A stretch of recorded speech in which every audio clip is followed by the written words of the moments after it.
Youth আড্ডা, রকে আড্ডা, করে মাঠে আড্ডা, কফি হাউস আড্ডা, ইউথ আড্ডা, পিওর আড্ডা, খোলা মেলা আড্ডা, মন ভালো করা আড্ডা।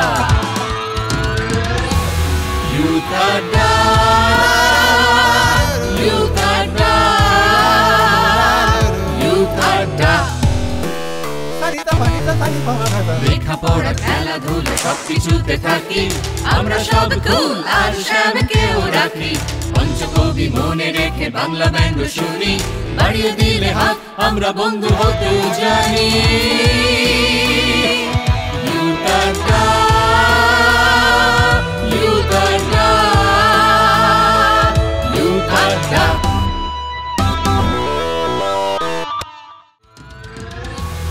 ইউথ আড্ডা, ইউথ আড্ডা, ইউথ আড্ডা। নমস্কার বন্ধুরা, welcome to the show youth আড্ডা। আর তোমরা এই মুহূর্তে রয়েছে শয় সিনেমায় আমাদের সঙ্গে, আর আমার সঙ্গে রয়েছে তোমাদের ভীষণ ভীষণ পছন্দের রণদীপ নস্কর।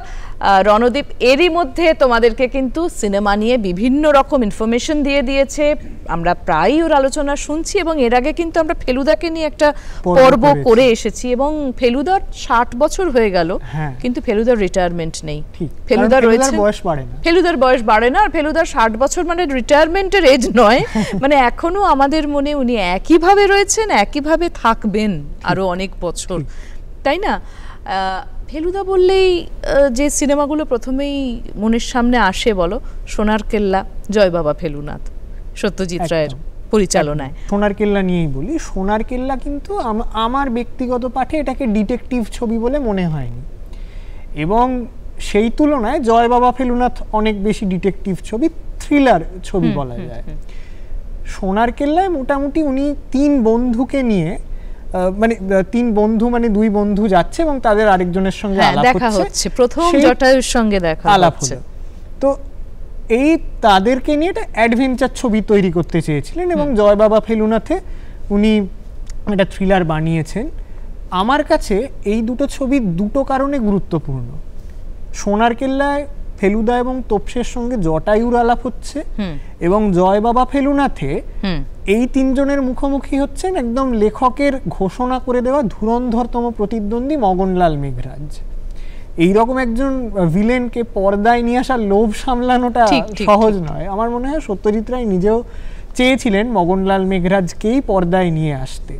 তো প্রথম ছবিটা সেটাই তিন বন্ধুকে ইন্ট্রোডিউস করলো, এবং দ্বিতীয় ছবিতে আমরা তাদের একটা প্রপার ইনভেস্টিগেশন দেখতে পেলাম, যেটা কিনা তাদের একদম মানে কঠিনতম প্রতিদ্বন্দ্বীর বিরুদ্ধে।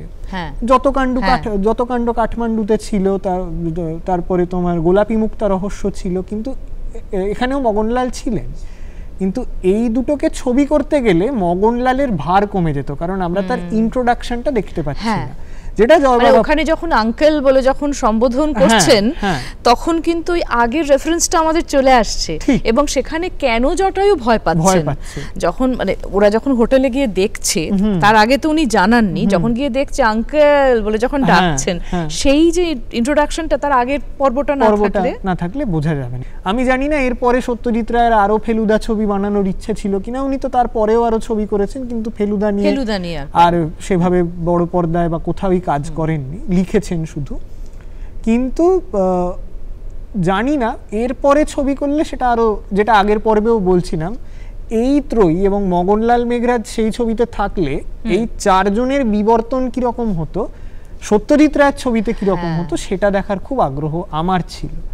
তো যা হয়নি তা হয়নি, কিন্তু এই দুটো ছবি আমার মনে হয়, এই দুটো গল্প উনি বেছেছিলেন এই ক্যারেক্টারগুলোকে এস্টাবলিশ করার জন্য, এবং একটা চমৎকার ভিলেনকে ইন্ট্রোডিউস করে একটা থ্রিলার ছবি করার জন্য। প্রেক্ষাপটটা পুরো তৈরি হয়ে গেল, তাই না? মানে তারপরেও যত ছবি হচ্ছে বা পরবর্তীকালে সন্দীপ রায় করছেন, আরো অনেকেই করছেন, তখন তার প্রেক্ষাপটটা কিন্তু তৈরি হয়ে আছে ওই দুটো ছবির মধ্যে। এবং সিনেমার অডিয়েন্স তো স্বভাবতই বৃহত্তর, তো তারাও কোথাও জানতে পারলো যে আচ্ছা ফেলু বলে একটা চরিত্র আছে, তার একটা ভাই আছে তোপসে বলে, তাদের একজন বন্ধু আছে, এবং বাকি যে ডিটেকটিভরা সবার দেখো কত বেশ সুন্দর সুন্দর ভালো ভালো নামে তাদের পরিচয়, আর এখানে ওর একটা ভালো নাম রয়েছে প্রদোষ চন্দ্র মিত্র, কিন্তু পরিচিতি ফেলুদা বলেই, তাই না? এই সোনার কেল্লা গল্পটা কিন্তু যখন লেখা হচ্ছে তখন সেখানে হু ডান ইট সেই কনসেপ্টে লেখা হচ্ছে, অথচ উনি যখন ওটাকে সিনেমায় করলেন তখন কিন্তু হাউ ডান ইট হয়ে গেল। ঠিক। এই যে এটাকে তুমি কি বিচ্যুতি বলবে নাকি ওনার মানে কেন করলেন বলে তোমার মনে হয়? এখানে তুমি খুব ভালো প্রসঙ্গটা তুললে। এখানে আমি বলবো একটা দৃষ্টিভঙ্গিরও পরিবর্তন রয়েছে। ফেলুদার সবকটা গল্প আমরা পড়েছি তোপসের জবানিতে বা তোপসের বয়ানে আমরা পড়েছি। একমাত্র একটা ছোট্ট এক্সেপশন হচ্ছে হত্যাপুরীর যে গোড়ার অংশ, ডুংরুর কথা বলে একটা ছোট্ট অংশ ছিল, সেটা থার্ড পার্সন ন্যারেটিভে লেখা। কিন্তু এবাদে ফেলুদার সব গল্পই আমি হচ্ছে সেখানে তপেশ রঞ্জন, হ্যাঁ, তোপসে। তো যখন একজন লিখছে তখন তার সঙ্গে পাঠক যখন মানে তার যাত্রাপথে যখন পাঠক সওয়ার হয়ে পড়ছে, তখন লেখক যতটুকু জানছে ততটুকুই পাঠকও জানতে পারে। মানে যে ঘটনা তোপসে জানে না সে ঘটনা পাঠকও জানে। অর্থাৎ এখানে উত্তম পুরুষে আমি গল্পটা পড়ছি, কিন্তু সিনেমার ক্ষেত্রে এইটা সম্ভব নয়। কারণ মানে অবশ্যই হু ডান ইট হয়, কিন্তু আমি বলছি এই উত্তম পুরুষের এটাকে নিয়ে আসা সম্ভব নয়।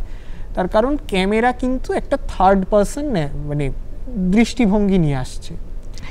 ক্যামেরা কখনোই ওই ফার্স্ট পার্সন দৃষ্টিভঙ্গিটাকে বা উত্তম পুরুষের যে বয়ান সেটাকে ছবিতে অনুকরণ করতে পারে না। মাঝে মধ্যে আমরা ধরো দেখছি তোপসে আর জটায়ু ওদেরকে সাইড করে দিচ্ছেন ফেলুদা, সেই সময় ফেলুদা কি করছেন সেটা তো গল্পে থাকছে না, কিন্তু ক্যামেরায় আমরা দেখছি ফেলুদা সেই সময় কি ভাবছেন বা কি স্টেপ নিচ্ছেন, কিছু কিছু আমরা তার দেখতে পাচ্ছি।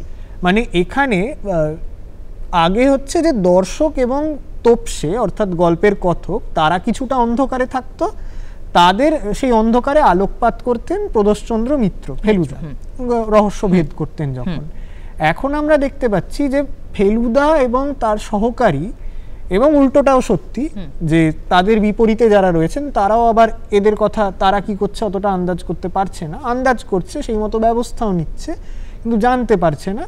এই দুয়ের থেকেই দর্শক কিছুটা এগিয়ে রয়েছে, কারণ তারা আগে থেকেই জানে যে হেমাঙ্গ হাজরা তার গন্ডগোল রয়েছে, মুকুলকে তারা অসৎ উদ্দেশ্যে নিয়ে যাচ্ছে এবং তাদের পেছন পেছন এই দুজন আসছেন, জটায়ু তিনি এই অভিযাত্রায় সওয়ার হয়ে পড়বেন, তারা এটা জানে।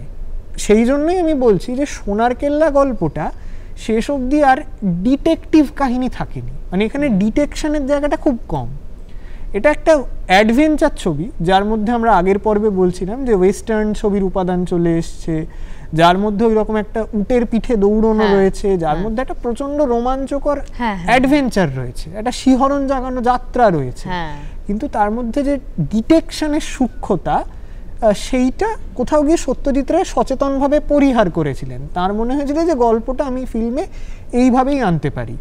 এই যে ট্রিটমেন্ট এটাকে বলা হয় যে মানে অমনি প্রেজেন্ট ন্যারেটর, যে একজন কথক যিনি সর্বত্র উপস্থিত। মানে ক্যামেরা এখানে ক্যামেরাই তো দর্শকের চোখ, দর্শক একটা বার্ডস আই ভিউতে সবটা দেখেছে, এবার সেই ইঁদুর বেড়ালের খেলাটা দেখবে যে কি করে গোয়েন্দা ওইখানে পৌঁছচ্ছেন। তার মানে আমরা যখন সাহিত্যে পড়ছি একটা গল্প সবসময় যে সেটাকেই হুবহু চিত্রনাট্য এবং লেখা দুটোর মধ্যে যে একটা তফাৎ আছে, ধরো যে দুটো নিয়ে উনি সিনেমা করেছেন, যে দুটো গল্প নিয়ে, তার বাইরে তো আরো অনেক গল্প আছে, সেগুলোর মধ্যে সিনেম্যাটিক উপাদান কি অতটাই তুমি পাচ্ছ বা তোমার মনে হচ্ছে রয়েছে? একেবারেই আমি ভীষণভাবে পাই।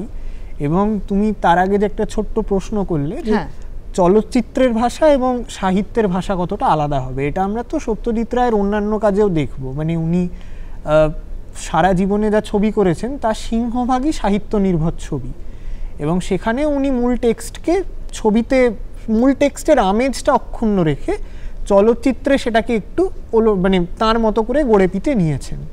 এবার আমি সিনেম্যাটিক উপাদান ব্যাপারটা এই স্বল্প পরিসরে বোঝানোটা খুব কঠিন, আমি একটু চেষ্টা করছি। আমি অনেক গল্পে মনে হয়েছে যে সত্যজিৎ রায় একদম একটা চিত্রনাট্য তৈরি করে দিচ্ছে গল্প হওয়ার জন্য। যেমন এখন ওয়েব সিরিজে যখন এক একটা এপিসোড হয় তখন এরকম অনেক ক্ষেত্রে বলা হয় যে start the story with an action, যে একটা অ্যাকশনের মাধ্যমে একটা গল্পটা শুরু করো, যাতে করে দর্শক জগৎ নির্মাণ তো থাকলোই বা সমস্ত কিছু থাকলো, কিন্তু তার থেকেও একটাই গ্রিপিং অ্যাকশনের মাধ্যমে গল্পটার সঙ্গে একাত্ম হয়ে যায়। আমরা হত্যাপুরীর কথা বলছিলাম, হত্যাপুরীতে ওই স্কাই ল্যাবের অংশ পড়বে সেটা নিয়ে জটায়ু খুব দুশ্চিন্তাগ্রস্ত, এই সমস্ত কিছু আছে। তার আগে এই ছোট্ট ডুংরুর কথা অংশটায়, সেটা আমরা একটা নেপালি বালকের দৃষ্টিভঙ্গি থেকে দুর্গাবতী সেনের ওই অ্যাক্সিডেন্টটা দেখতে পাচ্ছি। এই যে একটা মানে এই ডুংরু কিন্তু গোটা গল্পে আর কোথাও ফিরে আসবে না, এমনকি এই অ্যাক্সিডেন্টের কথা আমরা লোকের মানে তারা যখন স্মৃতিচারণ করছে তখন শুনতে পাবো। কিন্তু এই যে অ্যাক্সিডেন্টের বিবরণ দেওয়া হলো এবং তারপরই সরাসরি চলে এলো স্কাই ল্যাবের প্রসঙ্গে, তখনই আমরা বুঝতে পারছি যে মানে একদম সিনেমার চিত্রনাট্য তৈরি হয়েই রয়েছে, যে এইখানে ডুংরুর কথা এলো, তারপরে ক্রেডিটস এবং তারপরেই বন্ধু বান্ধব আসছে। বা আমরা যখন চিত্রনাট্য লিখি, যখন মানে ধরা যাক স্ক্রিন প্লে যখন করছি, একটা শটের পরে একটা শট, সেই শটে কি হলো, মোটামুটি কত দূর থেকে দেখা যাচ্ছে, এইভাবে ভাগ ভাগ করে আমরা লিখি। তো তুমি যত কাণ্ড কাঠমান্ডুতে যদি পড়ো, দেখবে সেখানেও সাসপেন্সের মুহূর্তে সত্যজিৎ রায় উপন্যাসের ভাষাটা এমন রেখেছেন, সেটা সিনেম্যাটিক হয়ে উঠছে। একটা উদাহরণ দিই, যে অনন্তলাল বাটরা সে লাইটার জ্বালাচ্ছে, এবং সেটা গল্পের একটা খুব ক্রুশিয়াল পয়েন্ট।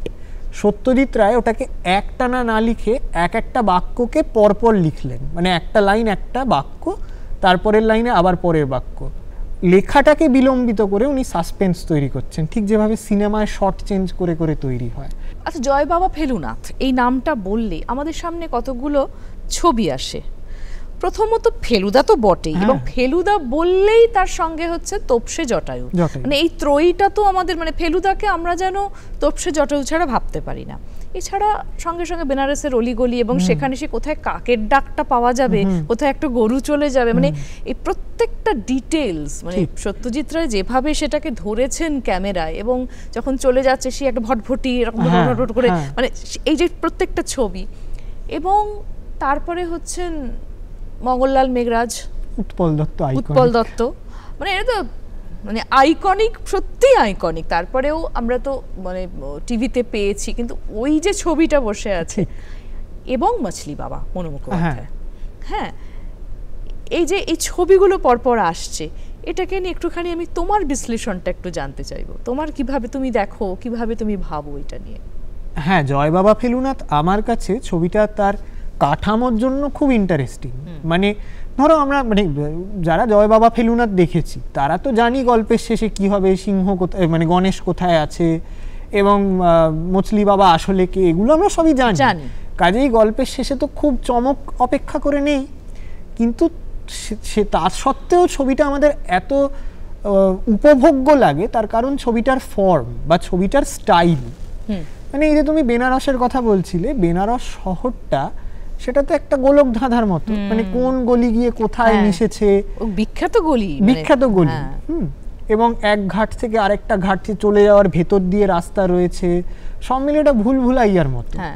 তো এই যে গোলক ধাঁধা, এবং গোলক ধাঁধা নিয়ে সত্যজিৎ রায়ের কিছু ফ্যাসিনেশন আমরা ফেলুদার মাধ্যমে দেখতে পেয়েছি, বাদশাহী আংটিতে ইমাম বাড়াই ভুলভুলাইয়াটাকে কি সুন্দর করে ব্যবহার করেছেন, যে ওখানে যে লুকিয়ে রেখে যাচ্ছে আংটিটাকে, ঠিক। এবং ফেলুদা কোড়ে আঙুলের নখ দিয়ে দেওয়ালে দাগ কেটে কেটে যাচ্ছে, মানে ওই যাতে ওটা মানে মার্ক করে যেতে পারে না কি। হ্যাঁ, তো এই যে গোলক ধাঁধা ব্যাপারটা, সেটাকে উনি ক্যামেরায় তুলে আনছেন, এবং ওই গোলক ধাঁধাটা চোখের সামনে দেখার ফলে আবার লক্ষণীয়, আমরা যখন অপরাজিততে বেনারস দেখছি, আমরা কিন্তু ওইভাবে বেনারস দেখছি না যেভাবে জয় বাবা ফেলুনাথে দেখবো, কারণ জয় বাবা ফেলুনাথে একটা গোয়েন্দা আছে, একটা রহস্য আছে। সেই রহস্যটা জ্যান্ত হয়ে উঠছে বেনারসের গলিঘুঁজিতে। মছলি বাবা যখন চান করে উঠে আসছে, এটাই আমার মনে পড়ছে, ওই সিঁড়ির ধাপগুলো একটা প্যাটার্ন তৈরি করছে।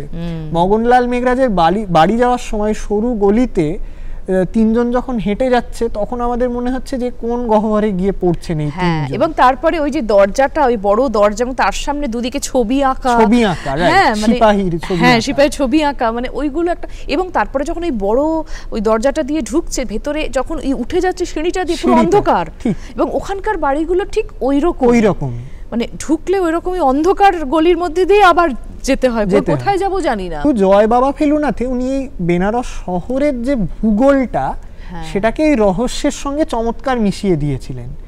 যে তোমার গল্পে তো একটা রহস্য আছে, কিন্তু সেটা যেখানে ঘটছে সেই জায়গাটাও কম বৈচিত্র্যময় নয়, কম রহস্যময় নয়। রেবা মুহুরীর ভজনও শুনতে পাচ্ছি আমরা, এর পাশাপাশি আমরা আবার দেখতে পাচ্ছি যে এই জায়গাটাতে যেখানে মানুষ পুজো দিতে আসছে, যেখানে মানুষ পুণ্য স্নান করতে আসছে, সেই জায়গাটাতেই রাত্রেবেলা একজন মৃৎশিল্পী তিনি ছুরির আঘাতে রক্তাক্ত হয়ে এগিয়ে আসছেন ফেলুদার দিকে, মারা যাচ্ছেন। তো এইরকম একটা কন্ট্রাস্ট আছে জায়গাটার মধ্যে।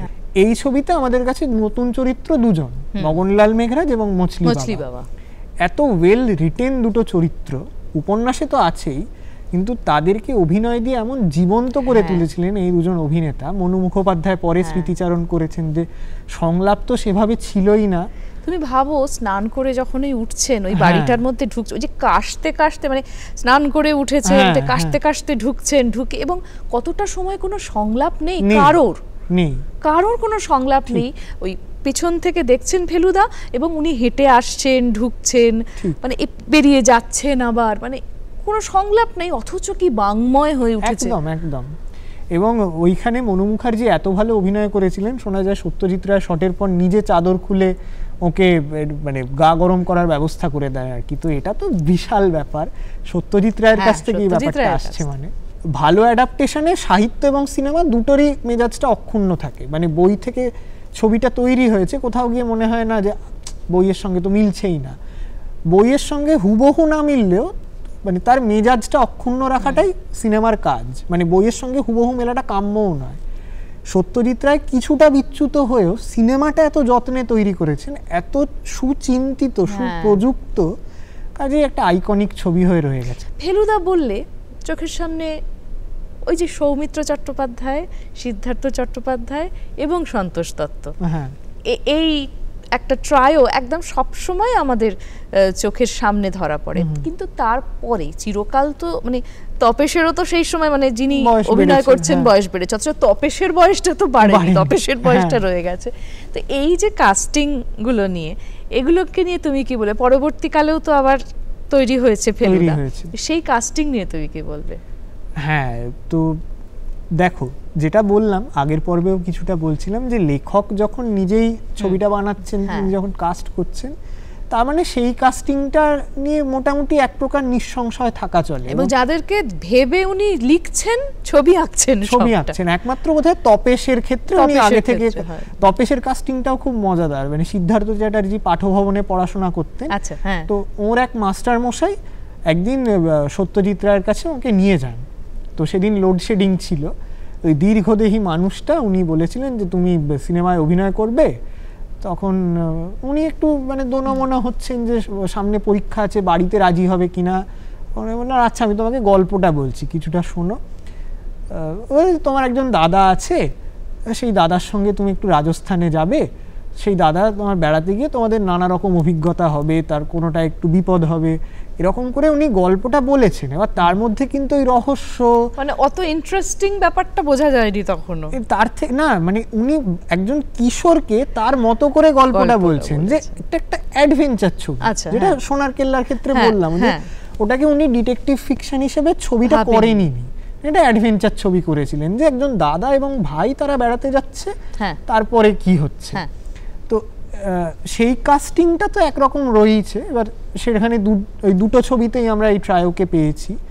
তো পরের দিকে আমার যেটা, আমার ফেলুদা হিসেবে সব্যসাচী চক্রবর্তীর কাজও বেশ ভালো লেগেছে, যেটা টেলিভিশনে আমরা দীর্ঘদিন ধরে দেখেছি, সন্দীপ রায় যখন নির্দেশনা দিয়েছিলেন। এবার সেখানে বিবিধ কারণে আমরা এক ট্রায়োকে দীর্ঘদিন ধরে দেখতে পাইনি। কখনো শাশ্বত চট্টোপাধ্যায় তোপসে হয়েছেন, রবি ঘোষ জটায়ু হয়েছেন, অনুপ কুমার হয়েছেন, বিভু ভট্টাচার্য পরের দিকে রয়্যাল বেঙ্গল রহস্যে হলেন, সাহেব ভট্টাচার্য পরের দিকে তোপসে হলেন। তো যে কোনো কারণেই হোক, ত্রয়ীর মধ্যেই ধারাবাহিকতাটা এতগুলো ছবিতে অক্ষুণ্ণ রাখা সম্ভব হয়নি, সেটা ভেঙে গেছে জুটিটা। সব্যসাচী চক্রবর্তী একমাত্র যা ফেলুদা হিসেবে কনস্ট্যান্ট থেকে গেছেন। তো এখন আমরা আবার দেখতে পাই যে বিভিন্ন ওটিটিতে বিভিন্ন কাজ হচ্ছে, সেখানে রবি চট্টোপাধ্যায় করছেন, কোথাও টোটা রায়চৌধুরী করছেন, সেখানে আবার তাদের প্রত্যেকের জুটিটাই আলাদা আলাদা। তো যেমন একদিকে অনির্বাণ চক্রবর্তী এখন জটায়ু হচ্ছেন, তারপরে কল্পন মিত্র তোপসে হয়েছেন। কল্পন মিত্র তোপসের পোর্ট্রেয়ালটা আমার খুব ভালো লাগে এখনকার মধ্যে। সেই আবার যখন পরমব্রতর চট্টোপাধ্যায় ফেলুদা হিসেবে এসছেন, সেই তোপসে একদম অন্যরকম, সেই চরিত্রে ঋতব্রত মুখোপাধ্যায় তার মতো করে করেছেন। তো আমার মনে হয় প্রত্যেকটা ফেলুদার কাস্টিং সময়ের সাপেক্ষে পাল্টে পাল্টে গেছে, এবং যে সময় তৈরি হয়েছে সেই সময়ের সেই প্রজন্মের কিছু চাহিদা থাকে, সেই চাহিদা অনুযায়ী কাস্টিংটা হয়েছে। এবং এখানে তো একটা ফিজিক্যাল ক্যারেক্টারিস্টিক, মেন্টাল ক্যারেক্টারিস্টিকের ব্যাপার থাকে, সেইটাও কিছুটা বজায় রাখতে হয়েছে। তো আমি বলবো যে প্রত্যেকের মতো করে চেষ্টা করেছেন। তো এটা একটা ভালো ব্যাপার যে এতজন ফেলুদা হয়েছেন, এতজন তোপসে হয়েছেন, এতজন জটায়ু হয়েছেন, কিন্তু তা সত্ত্বেও আমার মনে হয় যে জয় বাবা ফেলুনাথ এবং সোনার কেল্লায় যে ম্যাজিকটা ছিল সেটা এতগুলো ট্রায়ের মধ্যে সেই ম্যাজিকটা হয়তো নেই, তারা আবার অন্যরকম একটা ক্যারিশমা নিয়ে এসছে। আচ্ছা, সত্যজিৎ রায় যখন নিজের ছবি, নিজের লেখাটা নিজের ছবি করছেন, তখন তার মধ্যে তো প্রথমেই আমরা কথা বললাম কিছু বিচ্যুতি উনি নিজেই করেছেন। সন্দীপ রায় আবার যখন টেলিভিশনে বা পরে করছেন, তখন কিন্তু উনি চেষ্টা করেছেন মূল ভাবটাকে একদম অক্ষুণ্ণ রেখে কাজ করতে, এবং তারপরে এখন আবার ওয়েব সিরিজ ইত্যাদিতে হচ্ছে, সেখানে আবার অনেকটা চেঞ্জ হচ্ছে। এটা তোমার কেমন লাগে, এটা এই বিষয়টা আর কি? দেখো, আমি অনেকে আছেন যারা ওই একদম সামনে বইটা খুলে বসেন যে এইটা ওইখানে দেখানো হলো কিনা, ওইটা সেইখানে দেখানো হলো কিনা, ধরে ধরে মেলান। এটার কোনো মানে পাই না আমি, কারণ সিনেমা যখন হবে, ধারাবাহিক যখন হবে, তখন অবশ্যই তাকে বই থেকে বিচ্যুত হতে হবে। আমরা আগেই এই কথাটা নিয়ে আলোচনাও করলাম, এটা চিত্রনাট্য এবং হ্যাঁ, তা সত্ত্বেও কেউ যদি টেক্সট অ্যাকিউরেট ছবিও বানান, সেখানেও আমাকে দেখতে হবে ছবিটা ছবি হিসেবে কতটা ভালো হলো। সন্দীপ রায় যখন ছবি করেছিলেন, টেলিভিশনে অনেকগুলো ফেলুদা আমি দেখেছিলাম, তো সেখানে মোটামুটি আমরা দেখতে পাবো যে উপন্যাসে বা গল্পে যা লেখা আছে সেটাকে উনি মোটামুটি চিত্ররূপ দিচ্ছেন, গল্পটা, ছবিটা সেখান থেকে খুব একটা বিচ্যুত হচ্ছে না। এবার টেলিভিশনের ফেলুদা আমার বিশেষভাবে প্রিয়। এমন নয় যে গল্পকে অনুসরণ করলে ছবিটা খারাপ হবে, কিন্তু বাবার কাজের মধ্যে যে যত্নটা ছিল, যে শ্রমটা ছিল, সেইটা খুব সেন্সিবলভাবে টেলিভিশনের ফেলুদায় সন্দীপ রায় ধরে রাখতে পেরেছেন। আবার আমরা যদি রয়্যাল বেঙ্গল রহস্য দেখি, তার মধ্যে কিন্তু সন্দীপ রায় ছোট ছোট ছোট ছোট বিচ্যুতি রেখেছেন। যেমন মূল গল্পে জমিদারের বন্ধু শশাঙ্ক সে বাঘটাকে শেষে মেরে দেয়, রয়্যাল বেঙ্গল রহস্যের শেষে বাঘটাকে মেরে দেয়।